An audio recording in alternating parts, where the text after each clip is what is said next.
My name is Grace DeWitt, and I'm the National and International Outreach Programs Coordinator at the National Museum of Women in the Arts. And I am so happy to welcome you to this first virtual artist panel for the next installment of one of our signature exhibition series. New Worlds Women to Watch 2024 features 28 contemporary artists from across the US and around the world. The show opens at our museum in Washington, D.C. this coming April. I personally have the pleasure of working with these 31 outreach committees that we now have in a network across the globe, really. And these committees are groups of members who advance our mission for gender equity in the arts through grassroots programming and audience building in their respective regions. A unifying program of the committees is Women to Watch. It's an exhibition series designed by our museum, NIMWA, in collaboration with all of these different groups all over the world. And my colleague, Jenny, will go over that in greater detail. So before I pass the mic, we are working on getting cart captioning setting up today, and I will communicate in the chat when that is ready. But I do want to give a shout out to Joy for being our live human captioner and to Joyful Signing for their continued work with our organization. Throughout the program, we're going to be dropping links for additional information in the Zoom chat feature. And we also welcome your questions at any point. Please use the Q&A feature, which is also located at the bottom of your screen, and we'll have time to address those questions at the end here. Okay, without further ado, Jenny Trainer is Senior Curator at the National Museum of Women in the Arts, and she, along with Associate Curator Aureen Zara, is one of the co-curators of New Worlds Women to Watch 2024, and it is a real treat to hear from Jenny and from 5 of the artists in New Worlds today. Jenny, take it away. Thank you, Grace. I decided to stop sharing the screen for just a minute so that all of us are visible, should be visible on your screen right now while I do very brief introductions. I'm really so pleased that we are able to kick this series off. This is the first of 5 of these virtual panel discussions that we're doing leading up to the opening of New Worlds Women to Watch 2024.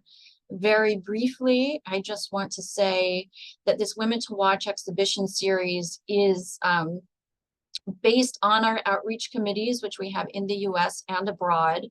And every 2 to 3 years, we organize an exhibition working with curators in these individual areas to identify artists who are working within a particular theme. Many times this theme can be a material, as it was when we did this in 2020. The theme was paper, so that was works made out of paper. But when Aureen and I were discussing the theme for the next Women to Watch, it was in the middle of 2020, and we thought, let's try to have a theme that's not focusing on the pandemic per se, but kind of that moment that we found ourselves in, right? That moment of not only upheaval from the pandemic, but here in this country, these kind of unprecedented political divides that were happening, as well as the calls for social justice and marches that were happening in the US and also abroad. And so we thought, let's take a look at doing an exhibition that is more thematically organized. So we came up with this idea of New Worlds. And we didn't want it to be all about kind of a utopian or a dystopian future, but we wanted to take a look at how artists are looking at this moment that we're in, how artists kind of look to the past to inform our present and our future, and of course, how artists are looking to the future.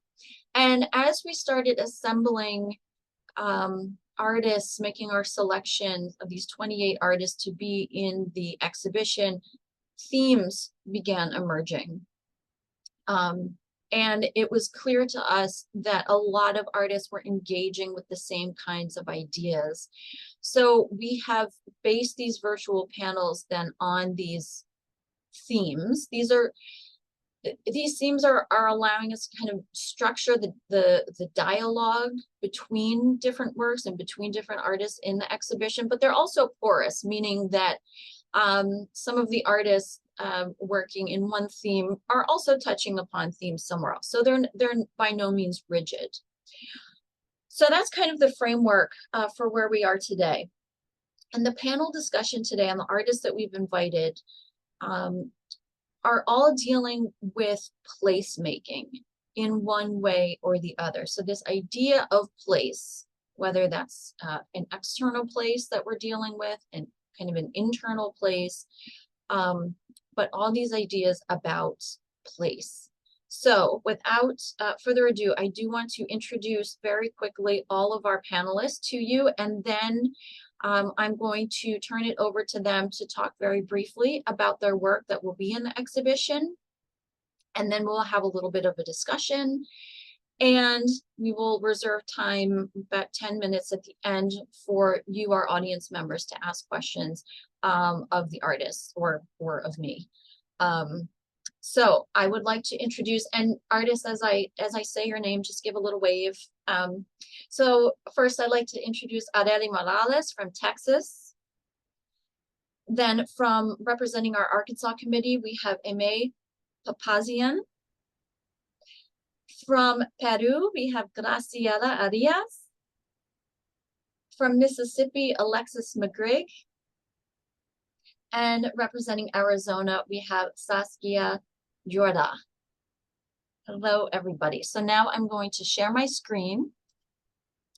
And we are in for a treat because you are going to hear directly from the artists about their work.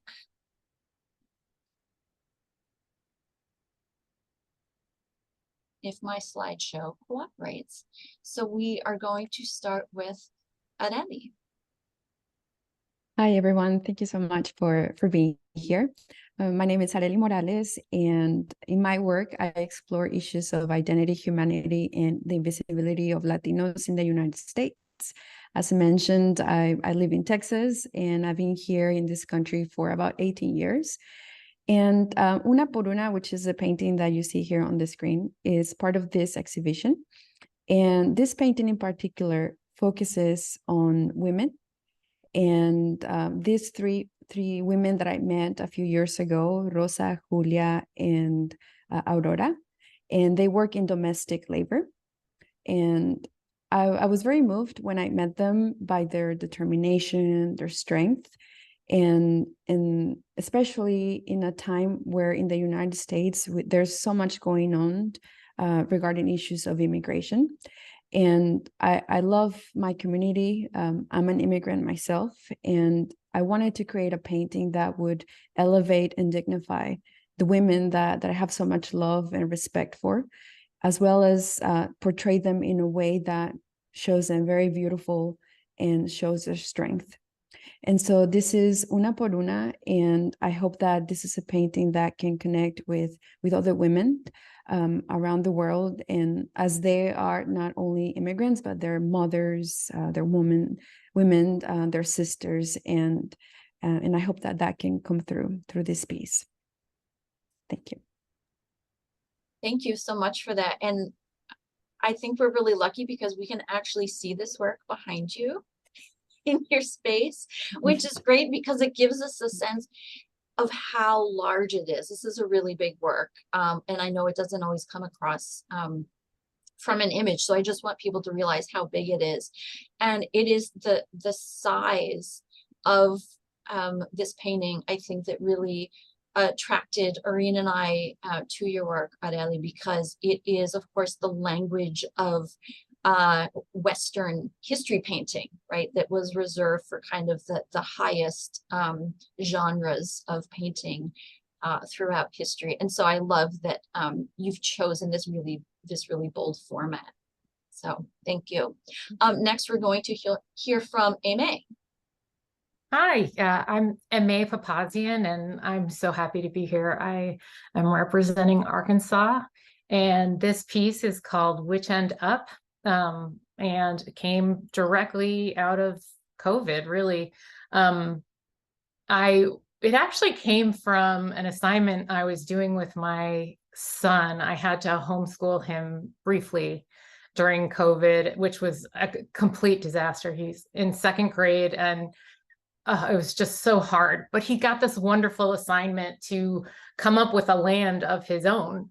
They were learning about maps and scale and compasses and things like that. Anyway, I decided to make a land of my own with him, just to be silly and have fun. And, you know, I still have my drawing that I made, and it has all these, you know, it has like different landforms and a little village that's all independent bookstores, and a village that's all art museums, and Mount Raisin Bran and a taco lake. And anyway, we were having a blast making this piece. And I mean, these maps, and I had just come off of a very difficult installation, very large, like a large scale suspended ceramic installation. So I primarily work in ceramics, but most of my work in the past 5 years or so has been suspended big ceramic installations. And so this was a complete departure for me, and was really just came out of fun and play. And like after this big installation was done, I started just going back to the processes I liked, which are working with clay, hand building, and slip casting. And so I started building all these little elements, these trees and houses, and like just dripping slip to make these islands, these sort of blobby shapes. And I'm going to briefly read this paragraph I wrote about it, so because 3 minutes is tough. So here it is. As the fabric of the world unravels, Which End Up offers an escapist alternate land using elements borrowed from maps and architectural models.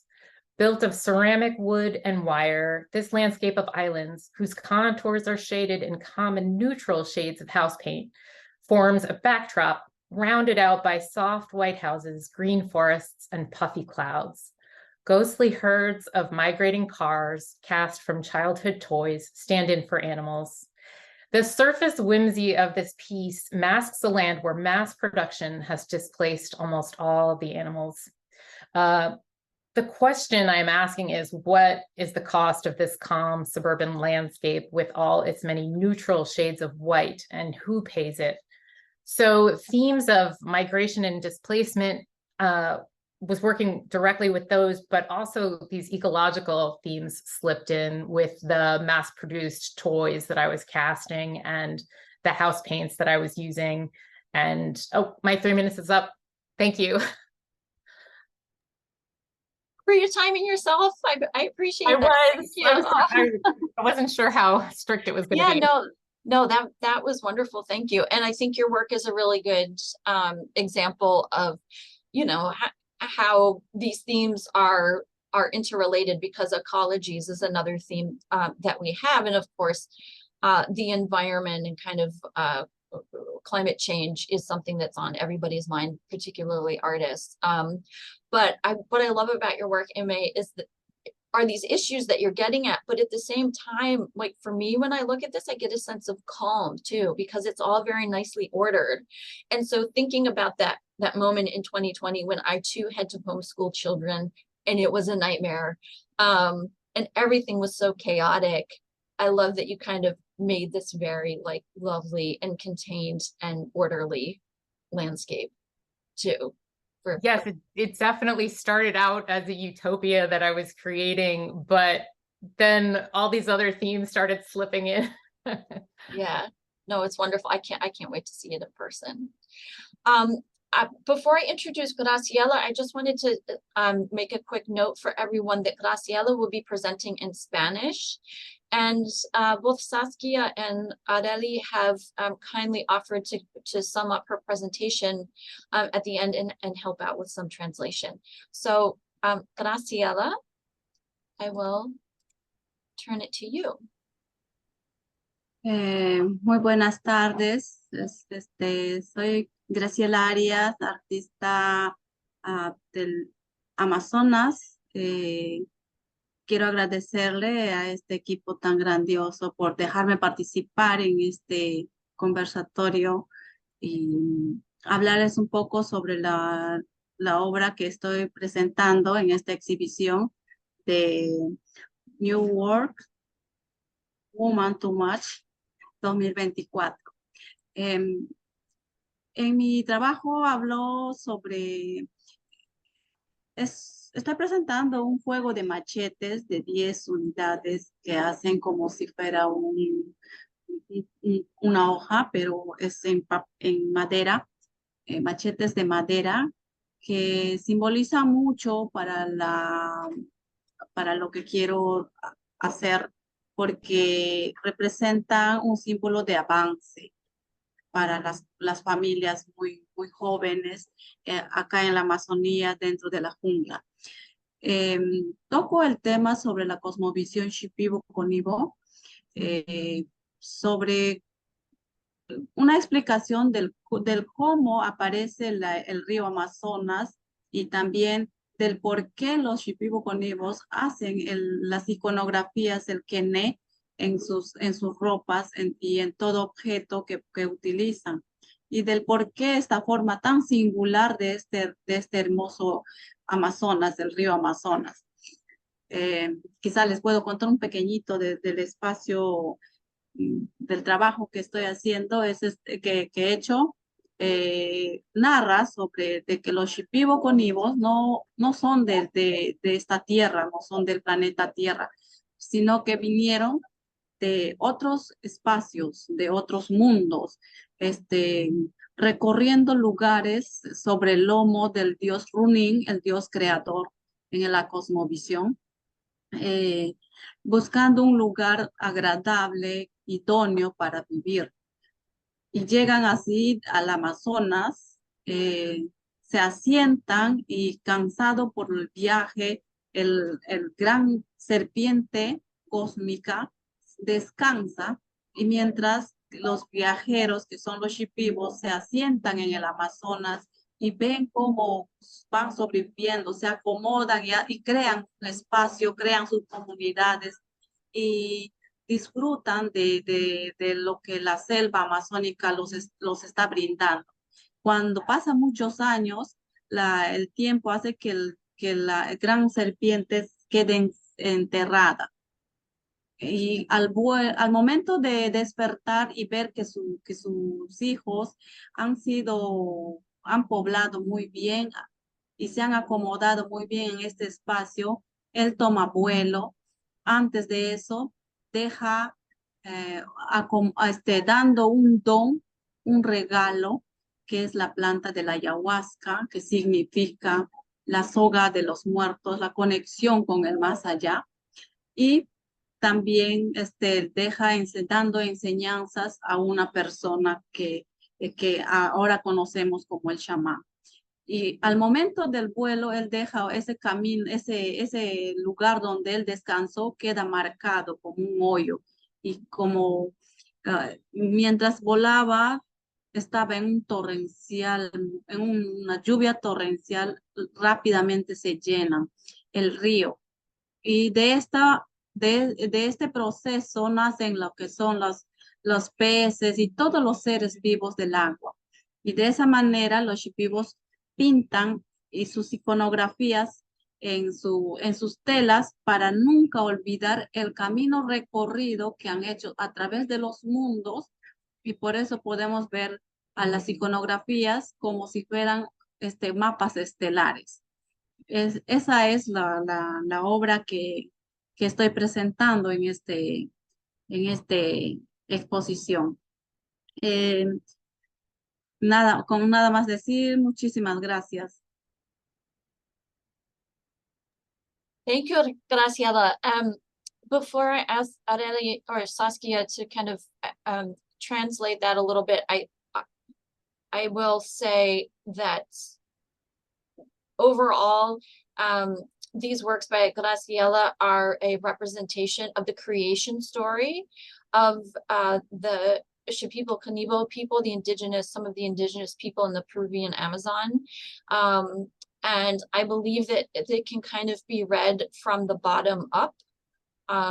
So the beginning of the creation story is on the bottommost machete, all the way through to the top.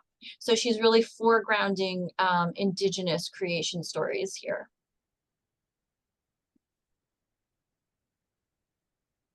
Yeah, so I took a little bit of notes, and first she was thanking everyone for being here and for her participation and inclusion in this exhibition. So as you said, she talked about how her work is really a narrative and depicts the process of how the Amazon River, and the story of the Shipibo Kanivo. And Arely, feel free to jump in because I'm sure I missed some details, but she talks about how they are not from this planet, and as they're looking for a place to live, the grand cosmic snake found its place to rest, and In its the people, Amazonas. yeah, in the Amazon, and Mhm. then the people settled and began to enjoy the gifts of the jungle that we're providing. So she's picturing some of the gifts that are in the jungle. The snake goes dormant, and when it awakes, it sees its people settled, and then it takes flight. She's also depicting the plant Yuagaska, which symbolizes the connection with the beyond. And then as the rain comes and the river fills, the fish are born and other creatures of the river. And then the last part that I missed it a little bit, but the Shipibos paint this story so that they never lose their way. Was the last part I remember. You can fill in if I miss some. Mhm. No, I think you did pretty well. I was just gonna say that when as Cristina mentioned, that when the serpent decides to leave is like when the God is able to see that his children were able to progress and grow, and then he lives these gifts for them. And yes.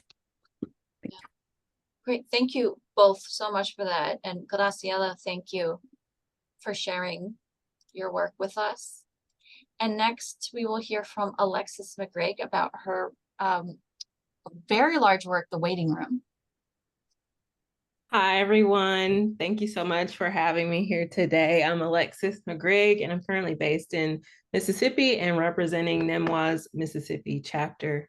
So a little bit about my work, my process. My work is generally based around themes about Blackness, collective consciousness, celestial space, spirituality, and the idea of being. This work specifically comes from a body of work called In the Beloved. And that body of work focuses on this narrative that I have in my work, because all of my work is based on sort of this conceptual fictional narrative that I've created about Blackness and how Black people have come into being. But even larger than how Black people come into being, it focuses on this idea of extending from this sort of third space. I think of my work as having these different dimensions. So there's a present reality, there's a dimension in between, and then there's this third space that all souls come into being. So this work in particular is in that third space. And what you're seeing here in this image is sort of this beginning, burgeoning, this beginning burst of these souls sort of expanding from nothing in celestial space. And so they're kind of like shifting and moving and sort of transforming and coming out of this celestial light or particulate that exists in this third space. And so they're kind of like morphing and transforming and kind of climbing over each other and trying to manifest in some way. And so I've been trying to think about what does that look like? How do beings come into existence? So what kind of forms do they make? I mean, are they constantly changing? It's like they're consistently seeking to try to take on a human form, and as they're trying to seek to take on a human form, their shape is just completely malleable.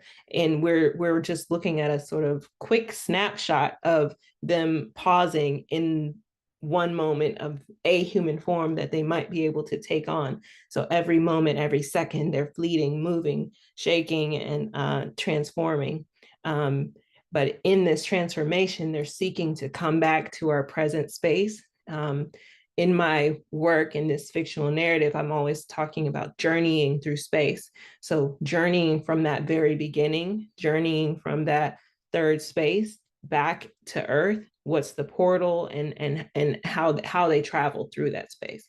So it's really sort of about a transformation, about this sort of metamorphosis and manifestation of souls coming into light, coming into being. Thank you for that. I really, I cannot wait to see this work in person, because it is so hauntingly beautiful and poetic. And because of its size, I can imagine that when you're standing in front of it, you're really kind of enveloped by it. And so you feel like you're kind of in this space. And I feel like you and Graciela might have a lot to talk about in terms of, you know, this idea of the primordial, right? This idea of the inception of creation, of souls, of spirits, of what that looks like. And I think you each in your own way have represented it so beautifully and so tellingly. So thank you for that. Okay, so last but definitely not least, we are going to hear from Saskia about her work that will be featured in the exhibition. And it is called Raíz, or Roots. Saskia. Yes, thank you everybody so much for being here. And again, I echo the being grateful to be included in this amazing exhibition. I work a lot with maps, and in general abstracting them and using soft materials through soft sculptural and installations kind of manifestations. And so my maps and my work tends to grapple with issues of placement, displacement, uprooting and rerouting, and how also embracing the process of assimilation through the lens of some of these past experiences. And so they often show the female body, not fully. Sometimes it's implied, or sometimes they're just portions of the body. So this piece in particular, called Raíces, or Roots, it's a portrait of myself surrounded by my two grandmothers. And so they're coils that metaphorically represent these roots, because both my grandmothers were immigrants from Spain and the Dutch Caribbean to Venezuela in the 1950s. And then after 50 years of living there and assimilating culturally, they uprooted when we moved to the US. And so this process of uprooting and rerouting was really present and visceral for me. And I wanted to represent that through this kind of soft piece, honoring their journey that is really told through their feet. And so the root, the dark gray is my paternal grandmother, and the lighter, like beige with pink, is my maternal grandmother. And I'm somewhere in between, incorporating both of their colors in my roots. And yeah, as I see these like coiled roots referencing our bodies in a way, like as we hang exposed and layered above the feet, kind of bearing evidence to this interrupted process of the motion in our lives, and how resettling, like sort of that interruption and resettling in a place, and which is kind of our new world, and how we've experienced that, and in their case, how they had to experience it over and over again. Yeah, so that's my piece, and I'm excited to see it. I'm hoping to go in April to join you all for the opening. So yes, I hope that you do. I hope everybody does.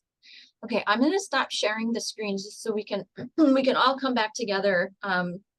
It feels a little bit more intimate this way, to have a conversation when I can see all of you properly.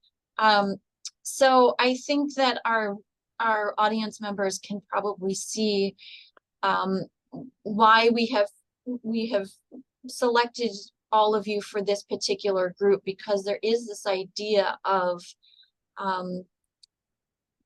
making a place in your work that comes out, and whether that place is a physical place or a place in the beyond, it's a theme that runs throughout all of your work. And I'm also struck that Amy and Saskia might have a lot to talk to each other about in terms of the mapping and thinking about our maps and how we use them and what we do with them. But I'd like to ask a question to kick off our conversation. And again, I think to answer it, we'll go through the same order in which the slides were gone through. But again, if anyone wants to jump in at any point, that's fine too. But I'd like to ask each of you, in thinking about your work, how the ideas of place intersect with ideas about identity in your work. And that can be, your individual identity, that can be your cultural identity, and then, or your identity as, an artist or a woman or a mother or what have you, and how place kind of informs that, or vice versa. And so, Areli, I'd like to start with you. Yes. When it comes to my work, I see and think about place and identity pretty much every day that I'm in my studio.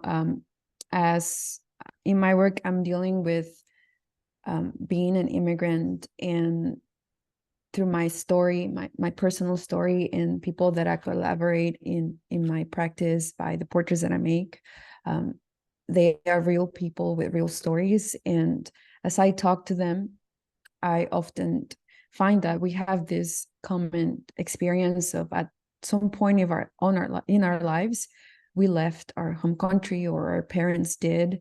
And so then we find ourselves in a new country, new culture, and we left everything behind, everything that we knew. And a lot of us arrived not even like speaking English, which is my case, as I live here in the United States.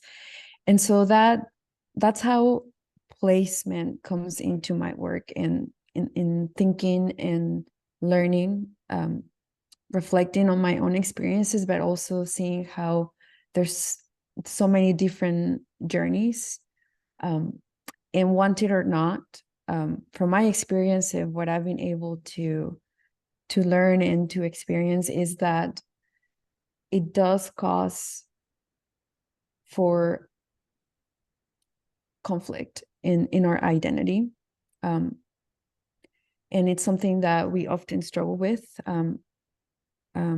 as nowadays there's so much going on related to these topics of being an immigrant. And we also share a lot of the dream that our culture has to find a better future, a better place for our families.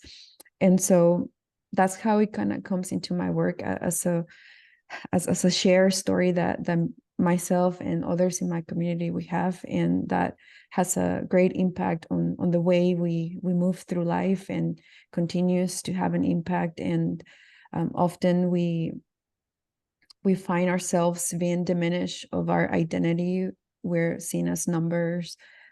Often, especially if we are undocumented, it feels that we have no rights. Sometimes we feel like we don't quite belong, neither like here or back in our home countries. So this is themes that are often in my practice, and in the collaborations that I have with the people that I choose to paint. Yeah, thank you for that. As I think I mentioned earlier, that I note the scale of your work again, and I wonder if you feel like, the scale that you're working on. I mean, it's like physically making a place, right, for these people that you're depicting, using the language of kind of Western art history, and making it at such a scale that they cannot be ignored, which I think is really, really powerful.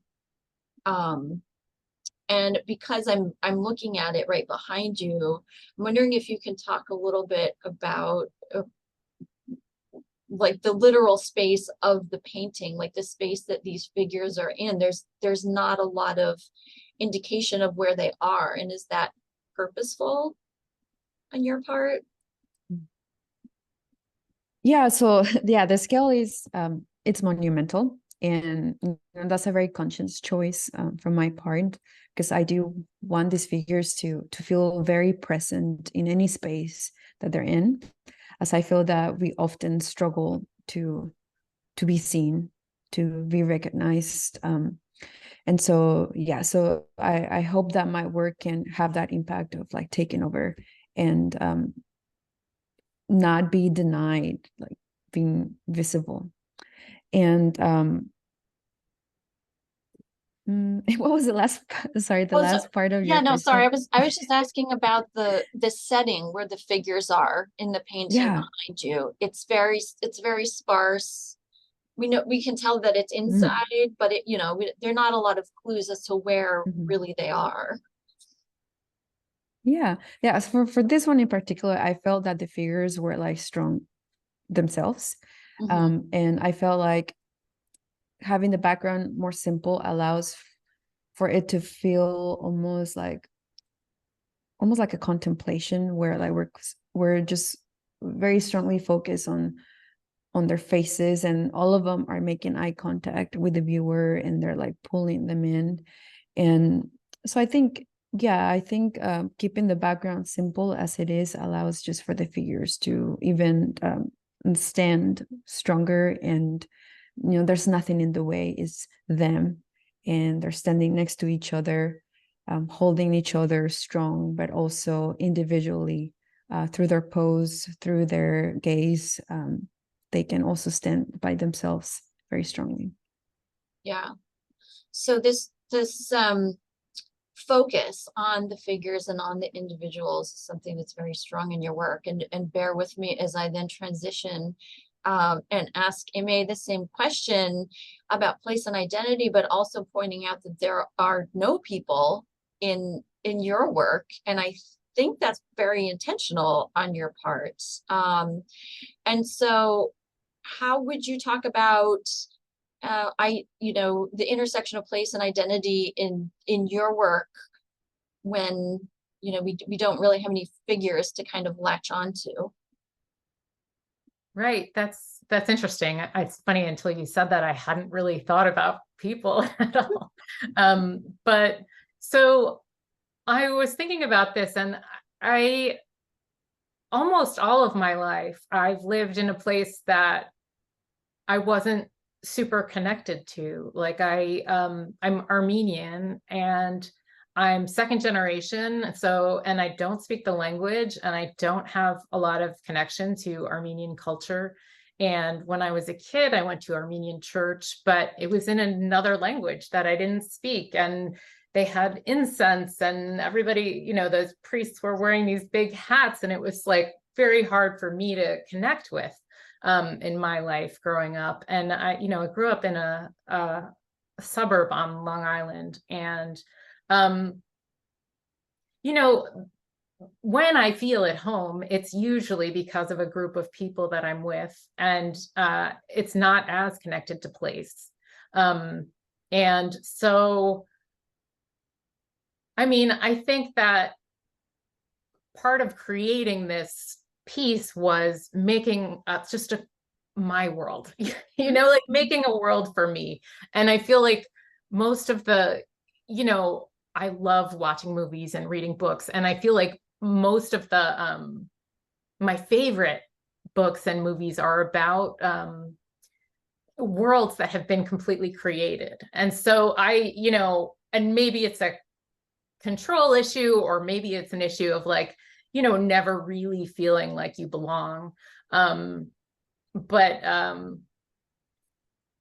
I feel like it's funny because my mind just jumped also to movement and journey. And someone was talking about the journey. Alexis was talking about the journey. And so I feel like I always am trying to bring in this movement into my work. In fact, like it's become a little bit of an obsession, is like bringing in this idea of movement. And the pictures that we have in this slideshow don't show any of those like herds of these cars migrating and birds and but this idea of diaspora, because there was a genocide in Armenia, everyone had to leave basically, or most of us had to leave. And so this idea of movement, I feel like I've been always trying to bring in, and this is the first time I've actually felt like I tried to create a completely new world. It's interesting. I mean, as you're talking, I'm realizing we probably could have easily called this this panel journeys, right? Because everybody's work is dealing with the movement of people, the journey of people in one realm or another.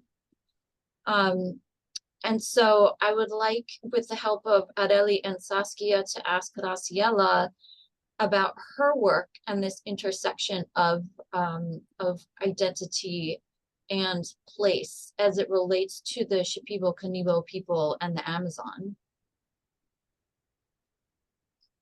Graciela, estamos con la pregunta de el lugar e identidad y cómo se intersecciona con tu trabajo. Bueno, mi trabajo está justamente hablando mucho sobre cómo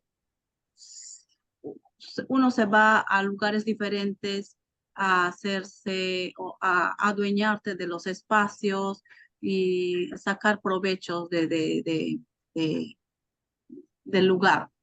Yo personalmente nací en la sierra de Perú y puedo hablar que la migración, el cambio de espacios y lugar, y paisajes y costumbres ha sido quizás un enraizamiento nuevo en este lugar que es el Amazonas para mí.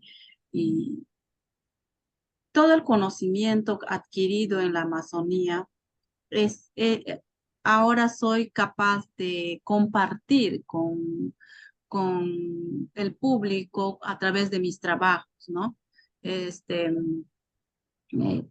El Amazonas me ha enseñado pues desde las costumbres, desde la forma de alimentación, la forma de educación y cosas que buscan la forma de explicar a través de mitos y leyendas acá en la selva. Me he adueñado, me he apropiado de estos conocimientos. Digo así porque al final de mis raíces de origen, eso es de la sierra. Mi trabajo tiene mucho que ver de la Amazonía porque no he adquirido conocimiento del lugar donde nací. Entonces, busco mucho lo que son las historias que explican sucesos que pasaron. Y la gran mayoría de mis obras habla sobre estos temas del porqué del pasado y del presente y nuestra realidad. Y mucho sobre el rol de las mujeres para poder sacar adelante una sociedad. En este caso, las comunidades nativas, como son los shipibos, que están muy arraigados acá en la Amazonía, a lo largo del Ucayali, pudiera decir son matriarcales, porque son ellas, las mujeres, las que buscan la identidad de su cultura, mantenerlos, exhibirlos y sembrar el orgullo a sus hijos y a las nuevas generaciones, porque son ellas las que llevan en las vestimentas, los decoraciones, las iconografías, sus costumbres, forma de vestir, sus hablar, todo eso, ellos lo llevan como una bandera de presentación. A diferencia de los varones que muy poco hacen esta esta demostración de su cultura, han sido invadidos por la cultura foránea, ¿no? Y ese es el punto en el que yo toco sobre incluso cómo las mujeres shipibas, en este caso, por ejemplo, van hasta Cantagallo, que es la capital, han creado un asentamiento de shipibos en ese espacio pequeñísimo de la ciudad de Lima, pero ellas son las que cargan con la cultura. Hace unos días estuve viendo un reportaje de una señora en el que decía que ellas muchas veces se enfrentan mm, las burlas del público porque van con sus vestimentas, con sus atuendos y sin zapatos, porque así se camina acá en la selva, en sus comunidades, o así es su costumbre de caminar, de estar. Entonces, eh, me encanta esa forma de que como ellos, donde vayan, llevan su cultura, como ellos donde estén, no se dejan que como sus raíces, sus culturas, sea opacada por otras. Esa es la que me gusta plantear en mis trabajos. Y incluso Yeah. sí. Sorry. Sorry, that's a lot to translate in one go. I know that. Yeah, and now I caught a couple of times she's talking about the role of women, Mhm. right? In that community. Can one of you explain that a little bit more or translate that about the role of the women in the community? Because I think that was really interesting. Saskia, voy o Oh, vas? sure. If you have notes, and I can just jump in after you. Or- Okay, so yeah, so Graciela was sharing, first of all, she was talking about like how she's from Peru, but she has identified through her life with the Amazon. And about the Amazon, she mentioned that women in the Amazonian women, that they are very loving and prideful of their heritage, and that no matter where they go, they're always very prideful to show that through the way they dress. And one thing that Graciela mentioned, like that's very different compared to men, that men they're not as prideful of, they don't show as much, you know, that love that they have for their roots. And she was talking about an article or a news some interview that she saw of women that you know, from the Amazon, that they were talking about how often they are victims of like people making fun of them because of the way they dress or by walking shoeless. And Graciela was saying that that's how people walk around in the Amazonas. And so yeah, that's how she was talking about women, that they are very loving and prideful of their roots, and they show it. So it sounds like that it's really the women of that culture that are preserving it, that are carrying it on. Yeah, she spoke about how they're a matriarchal society and how they look to their cultural identity, and they're the one that pass it along to their children. Yeah. And that in her work, she's interested that intersection that the Amazon has taught her so much and shown her the customs and the education, and she tries to explain it through myths and legends. And the women play a key role in that passing of that knowledge, and through their always wearing very proudly their traditional wear.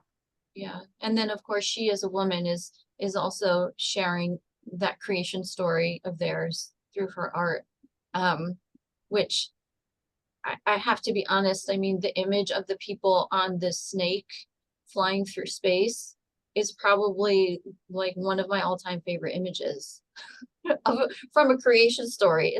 It's amazing. And just to segue into back to Alexis's work and kind of this liminal space, right, of of creation, whether it's in myth, as Graciela is dealing with, or Alexis in your case, you know, just trying to envision what this kind of space might look like. And I know that you've spoken about your work before. It's kind of, you know, your work being about Blackness and about creating a space for Blackness to exist. And I'm wondering that, and this is kind of maybe not quite on the topic of the question that I asked originally, but I think it's so interesting, and it's something we didn't talk about earlier, but your process of creating those figures, I think, is so interesting. Could you just describe that a little bit more for us? Yeah, so my process is I utilize Procyon dyes, which are basically fabric dyes. They're cold water fabric dyes, and they're reactive. But I utilize them sort of in the same method that I would utilize watercolor because of their kind of like rich potency. They're kind of these powdered dyes that I will kind of blend these vats of various colors together and then create this sort of particulate. So in my thinking about space as a particulate, I'm also sort of creating this layering of particulate on the canvas or paper or whichever medium I'm using. And I do this sort of continuous layering of these sort of spattered particles, water droplets all over the canvases. And then as I'm working and building these layers, I'm also sort of searching for these figures to come out to kind of reveal themselves to me. So, and when I think about space and I think about the figures sort of kind of appearing, it's also the same thing while I'm working, while I'm physically in the process of working, waiting for them, looking for these sort of forms to appear kind of out of nothingness. So they're kind of like dual, the process and the idea are sort of the same in that way.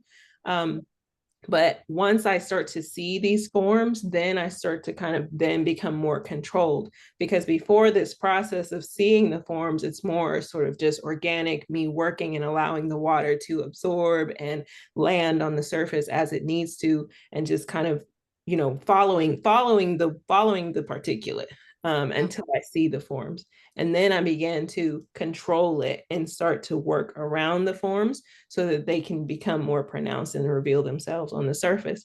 And then I'll, you know, sort of just begin to use just technical things to sort of enhance those forms in the composition.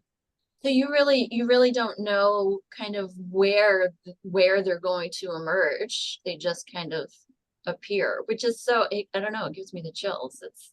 Yeah, and that's the beautiful part for me. It's sort of like, I don't want to, it's sort of like a surprise. It's a surprise every time. On this painting specifically, the waiting room, it was kind of like I was finding a form, finding a form, finding a form, finding a form. And that's how they sort of just kind of began to like, they were kind of like just climbing on top of each other. Every time I saw one form, and when I say form, I'm thinking like something that is more closely related to a human form. And even in that painting specifically, I started to see forms that even weren't necessarily human-like, but they revealed themselves to me. So as long as I keep on finding them, this surprise, I'll just keep adding them, because it's like they're talking to me. And so it's like, I want to be here, I want to be shown. And so I will follow that. I just allow it to direct me in that way. It's such a fascinating process. I saw a video of you at work, and it was really mesmerizing to watch and kind of see how these figures emerge. I'm cognizant that we're quickly running out of time. I saw Grace reappear, but I wanted also throw the question to Saskia, and I will apologize to our members in advance that we're not going to have time to get to your questions right now, but feel free to email us afterwards, and we can certainly pass them on to the artists on your behalf. So Saskia, I love your work so much, and I mean, I could talk about it all day. There's so many different kind of layers to it. And I think you beautifully stated before kind of this intersection of identity and place in your work with these kind of totemic figures that you have of you and your grandmother. So I wanted to give you the opportunity to add anything else you wanted to reflect on about that intersection of place and identity as it pertains to your work. Yeah, it's definitely a muddled space for me because the lines really intersect, and I could relate a lot to what Areli was saying and Ameto and both of their works, and this idea of line and movement. And so a lot of my work has the element of line, and that tells the journey. And in this case, it was a very personal, probably one of my most personal pieces, because the portrait of my grandmother's feet, both my grandmother's feet were there helping me tell my story, sort of, bookending me in a way, and where do I fit in that lineage between the place and my cultural identity. And I lost my grandmother's within the span of a year, right after I cast those feet, so it became even more sort of important to me in a way, or more personal, because it's like, oh, now it's up to me to put the roots and pass that information on to my daughter. And so it's a very blurry line for me, place and identity. But I think it's also a very beautiful space, as you all have made very evident, that what can be messy and complicated and at times I think often very difficult yields such absolutely beautiful artwork, and helps us see each other in different ways, in really important ways. So I am going to end this by saying thank you so much to each and every one of you for being here. This was really a pleasure. This was our first virtual panel for this series, so thank you for bearing with us. And Grace, I don't know if you have anything else you wanted to add to take us out.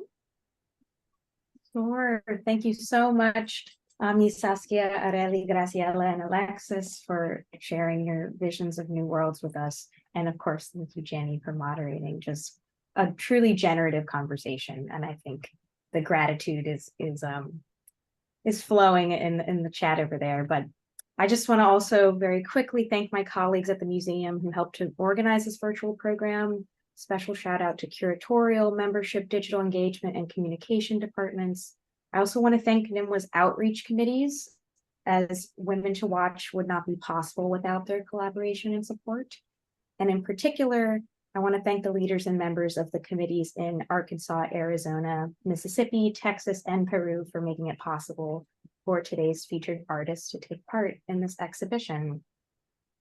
This is, as Jenny mentioned, part of a series. This is our first in a series of 6. So our next virtual artist panel for the show is titled New Worlds, Gender Disruptions. And that will be Wednesday, December 13th, again from 12 noon to 1 p.m. Eastern.